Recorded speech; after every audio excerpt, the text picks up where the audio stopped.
Hello everyone, I am unfreeze. Today I will show you how to freeze rows in Excel. Let's get started. First, you must click on the row below the row you want to freeze in column A.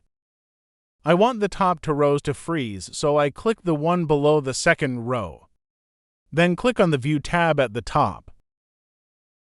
Click on Freeze Panes, select the top one. As you can see, the top two rows are frozen, but the others are moving. To unfreeze a frozen row, the steps are the same.